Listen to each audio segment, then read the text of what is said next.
শিশুদের রথ ও জগন্নাথের মূর্তি উপহার ৪ নম্বর ওয়ার্ড তৃণমূল ও যুব তৃণমূল কংগ্রেসের।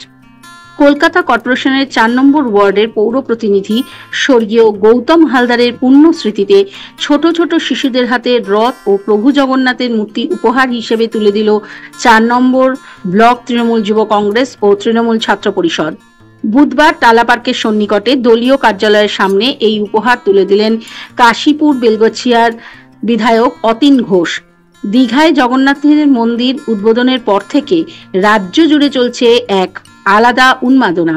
প্রভু জগন্নাথকে একেবারে হাতের কাছে পেয়ে উচ্ছ্বসিত সকলেই, শিশু থেকে বৃদ্ধ সকলেই প্রভুর আশীর্বাদ পেতে আগ্রহী।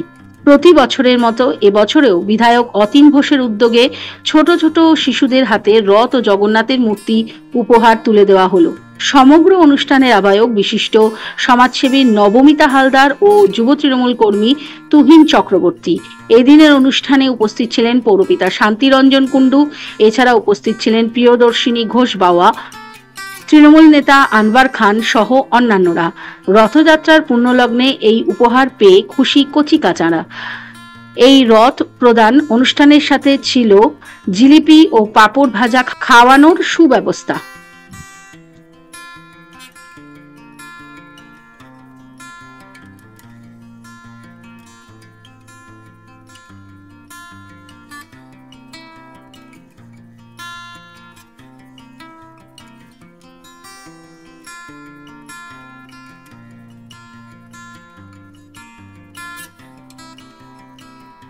আমি 2021-এ দেখেছি গৌতম হালদারের প্রয়াত ইউআরের জনপ্রিয় কাউন্সিলর গৌতম হালদার এই শিশুদের মধ্যে রথ উপহার দেওয়া এই কর্মসূচির সূচনা করেছিলেন এবং আজকে গৌতমের সহধর্মিনী এবং গৌতমের সহকর্মীরা 4 নম্বর ওয়ার্ড তৃণমূল কংগ্রেসের সর্বস্তরের কর্মীরা মিলে এই অনুষ্ঠানের যে ঐতিহ্য সেটাকে বজায় রেখেছেন।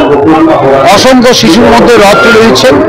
আসলে এই রথযাত্রা যে সংস্কৃতি, এইটা বর্তমান মোবাইলের সোশ্যাল মিডিয়া হোয়াটসঅ্যাপ ফেসবুকের যুগে বর্তমান শিশুদের মধ্যে থেকে শিশু মন থেকে এগুলো হারিয়ে যাচ্ছে। তো এগুলো এই উৎসবের মধ্যে দিয়ে আমাদের ঐতিহ্য সংস্কৃতিকে ফিরিয়ে আনার যে প্রচেষ্টা, তাকে আমি সাধুবাদ জানাই। আমি প্রতি বছরই এই অনুষ্ঠানে আসি, এবছরে এসছি, আমার খুব ভালো লাগছে। কত শিশু এসছেন, তারা এই রথ নিয়ে যাচ্ছেন। দুদিন ধরে তাদের একটা আনন্দ উন্মাদনা থাকবে। রথের দিন ঢেপু বাজিয়ে জগন্নাথদেব বলরাম সুভদ্রাকে নিয়ে তারা রাস্তায় বেরোবেন এবং পদযাত্রা করে তারপর পাঁপড় জিলিপি তেলে ভাজা, এটা তো আমাদের ঐতিহ্য সংস্কৃতি।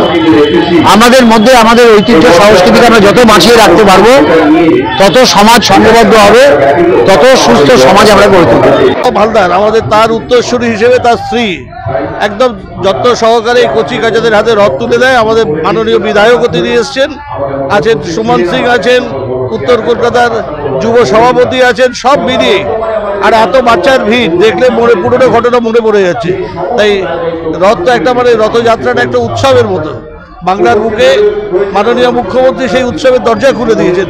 আপনারা দেখেছেন কি অভাবনীয়ভাবে মানুষ পৌঁছে যাচ্ছে। আর তার সাথে সাথে আমরা প্রত্যেকটি ঘরে ঘরে প্রসাদ পৌঁছে দিচ্ছি।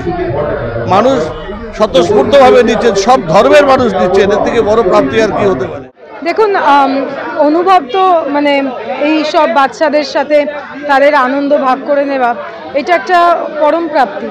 কিন্তু তার সাথে সাথে মনটা কোথাও গিয়ে খারাপ হয়ে যায়। আর আমার প্রথমবার এই অনুষ্ঠানে আমন্ত্রণ পাওয়া স্বয়ং গৌতম হালদার নিজে। তার শরীর তখন ঠিক ছিল না, তিনি হাসপাতালের বেড থেকে আমাকে হোয়াটসঅ্যাপ করেছিলেন যে প্রিয়দর্শিনী, আমার এই অনুষ্ঠান আছে, তুমি কিন্তু আমি ফোন থেকে বার করে দিতে বের করতে পারছিল না, আমি না থাকতে পারলেও তুমি কিন্তু নিশ্চয়ই আসবে।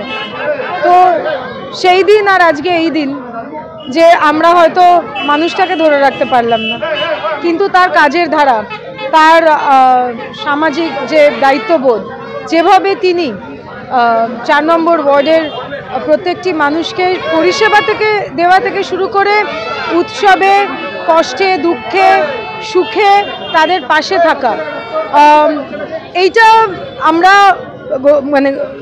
গৌতম হালদার, তার সহধর্মিনী আমাদের নবমিতা দি, আমাদের যুবর তুহিন সহ এই ওয়ার্ডের সকল নেতৃত্ব যারা হঠাৎ করেই তাদের অভিভাবককে হারিয়ে ফেলেছিলেন, তারাও যেভাবে গৌতম হালদারের কাজের ধারাকে ধরে রেখেছে, মানুষকে বঞ্চিত হতে দেয়নি এবং তার অনুপস্থিতি আমাদের ব্যথিত করে ঠিক, কিন্তু আমাদেরকে বঞ্চিত করেনি কোনো রকম আনন্দ থেকে, কোনো রকম পরিষেবা থেকে। আমি কুর্নিশ জানাতে চাই নবমিতাদি সহ এই ওয়ার্ডের সকল নেতৃস্থানীয় ব্যক্তিদের।